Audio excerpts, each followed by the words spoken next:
आदरणीय दर्शकवृन्द नमस्कार। कानुन टेलिभिजनमा यहाँहरूलाई हार्दिक स्वागत छ।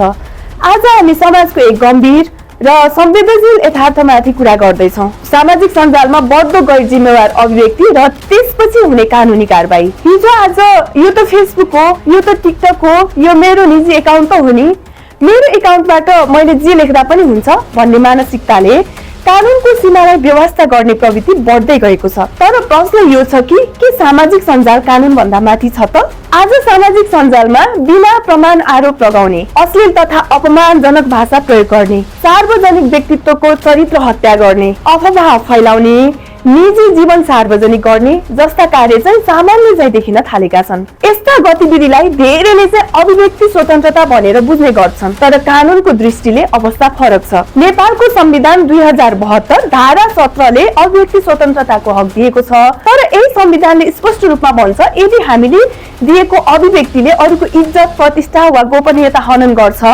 सामाजिक सद्भाव र सार्वजनिक शान्तिमा खतरा पुर्याउँछ, घृणा, हिंसा वा अश्लीलता फैलाउँछ भने त्यस्तो अभिव्यक्ति गैर कानुनी हुन्छ। अब कुरा गरौँ नेपालमै सामाजिक सञ्जालका कारण कारबाही भएका केही महत्त्वपूर्ण उदाहरणहरू बारे।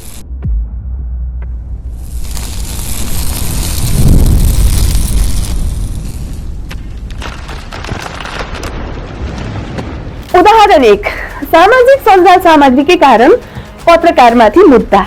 नेपालमा एक चर्चित पत्रकारले युट्युब मार्फत सार्वजनिक व्यक्तिसँग सम्बन्धित सामग्री प्रसारण गरेपछि विद्युतीय कारोबार ऐन अन्तर्गत साइबर अपराधको मुद्दा दर्ता भयो। अदालतले अभिव्यक्ति स्वतन्त्रता र कानुनी सीमाको सन्तुलन बारे गम्भीर बहस गर्यो। यस घटनाले के देखायो भने पत्रकार वा मिडिया व्यक्ति पनि कानुन भन्दा माथि हुँदैनन्। उदाहरण 2, फेसबुक स्ट्याटसकै कारण पक्राउ। नेपालका विभिन्न स्थानमा सरकार, राजनीतिक नेतृत्व वा सार्वजनिक निकायमाथि अपमानजनक र अशिष्ट शब्द प्रयोग गरेर फेसबुक पोस्ट गरेका व्यक्तिहरू पक्राउ परेका छन्। यी मुद्दाहरूमा विद्युतीय कारोबार ऐन प्रयोग गरिएको छ।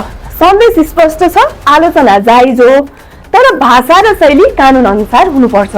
उदाहरण 3, अश्लील भाषा प्रयोग गरेर सामाजिक सञ्जाल पोस्ट। एक युवाले राष्ट्र प्रमुख नेपालको उच्च पदस्थ व्यक्तिका विरुद्ध अश्लील र मर्यादाहीन शब्द प्रयोग गरी सामाजिक सञ्जालमा पोस्ट गरेपछि साइबर अपराध अन्तर्गत पक्राउ हुनु पर्यो। यहाँ विचार होइन, भाषा र प्रस्तुति नै कारबाहीको आधार बन्यो। उदाहरण 4, व्यक्तिगत फोटो भिडियो सार्वजनिक गरेको घटना पनि छन्। व्यक्तिगत रिस र बदला लिन सामाजिक सञ्जालमा कसैको निजी फोटो वा भिडियो सार्वजनिक गरिएको घटनामा नेपाल प्रहरीको साइबर ब्युरोले अनुसन्धान गरी अभियुक्तलाई पक्राउ गरेको छ। यो गोपनीयता उल्लङ्घन र साइबर दुर्व्यवहार दुवै अपराध हो। अब जानु यस्ता अपराध भएमा कुन कानुन लाग्छ त?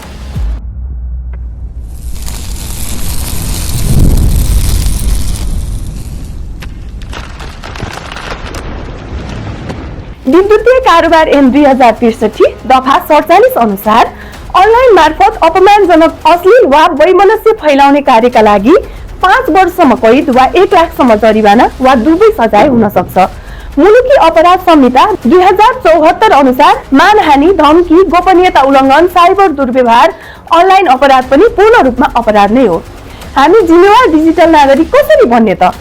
सभ्य र जिम्मेवार नागरिकले पोस्ट गर्नु अघि तथ्य जाँच्छ, गाली होइन तर्क प्रयोग गर्छ, व्यक्तिगत जीवनको सम्मान गर्छ, रिस र आवेशमा पोस्ट गर्दैन, कानुनको न्यूनतम जानकारी राख्छ। यिनी व्यवहारले लोकतन्त्र र अभिव्यक्ति स्वतन्त्रता दुवै सुरक्षित रहन्छ।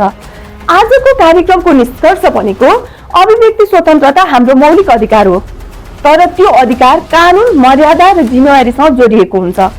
सामाजिक सञ्जाल प्रयोग गरौँ, तर विवेक, संविधान र कानुनको सीमाभित्र रहेर। यही सन्देश सहित आजको कार्यक्रमबाट म बिदा हुन्छु। हाम्रो कार्यक्रममा प्रस्तुत गरिएका कुराहरू यहाँहरूलाई लाभदायी रहने कुरामा हामी विश्वस्त छौँ। यस्तै कानुनी जानकारी लिनका लागि हाम्रो च्यानललाई सब्स्क्राइब गरी हामीलाई साथ र सहयोग गर्नुहुनेछ भन्ने अपेक्षा राखेका छौँ। यहाँको बाँकी समय शुभ रहोस्। धन्यवाद। नमस्कार।